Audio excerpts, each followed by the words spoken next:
going to show you how to make protein pancakes. So here we got a view of the cross-sectional.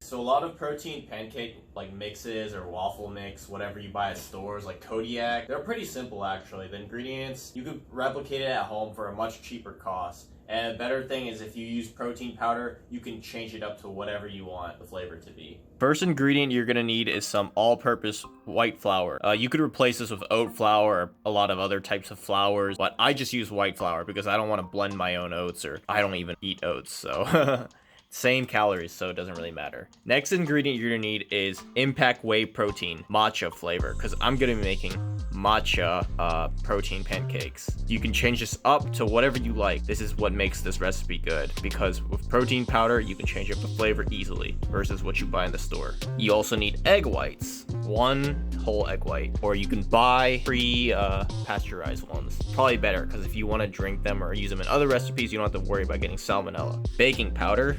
By the way, I'm putting these in order of importance. You need this to make it like bake and stuff.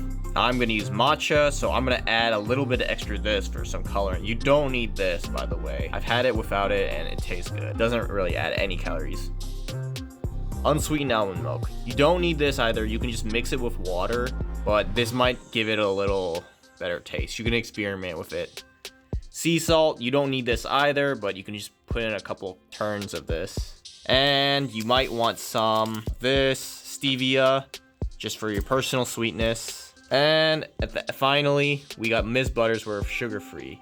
You could use anything. You could even use things like Aunt Jemima's, but she ain't got like sugar-free. She got the light version, but this calories is much better. It's 10. I recommend using a food scale. Makes cooking a lot easier. You don't have to wash, honestly, like extra measuring cups or things like that. Of course, it's better to track your calories this way too. If you're wondering why I have the halo top, it's because I just ate it, and I'm just gonna use it to mix all my stuff in and dump it into the pan and throw this away after, so I don't have to wash another dish. We just put in 30 grams of Bob's right here. The white flour. 30 grams of the Impact Whey Protein. It's basically 1 scoop. For the baking powder and sea salt, just put in really little of them. I don't know, like half a teaspoon or something. It doesn't really matter. You don't even have to measure it. For the matcha, put in really little as well, mostly because it's expensive. Yeah, don't buy ceremonial grade matcha, because that stuff is super expensive. Just get the cheapest matcha you can find. Jesus, dude. Alright, I learned my lesson from that. I'm not filming like that ever again. That's good. Alright, now for the matcha.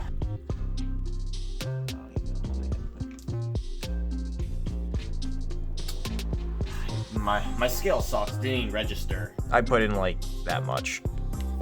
Stevia or any other sweetener of your choice. This one just has no calories.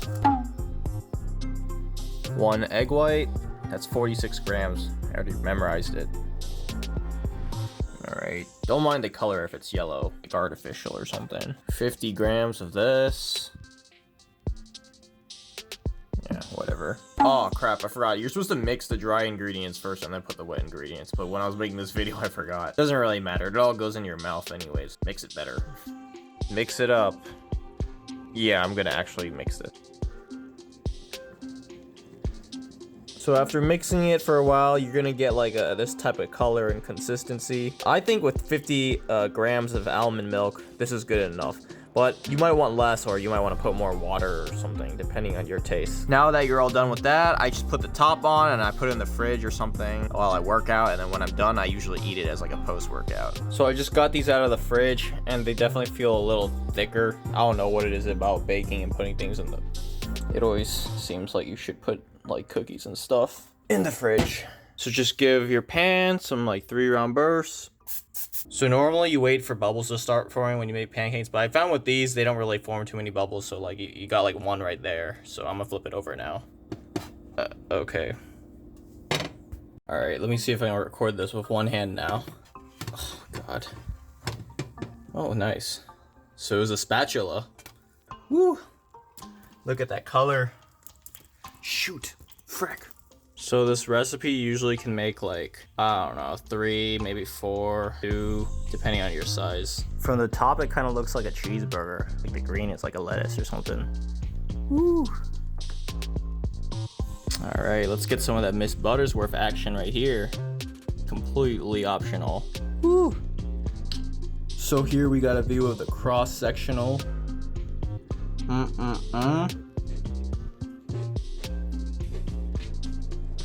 Honestly, I don't even use knives. Take a look at this. Look at that color, man. Amazing. If you like matcha things, you try this out. If this video is like popular or something, I should put like one of those affiliate links.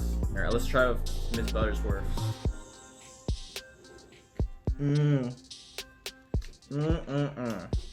This is honestly like one of the best pancakes I've had in my life. But you know, it's been forever since I've been to like an IHOP or a proper pancake place. Look at that drip.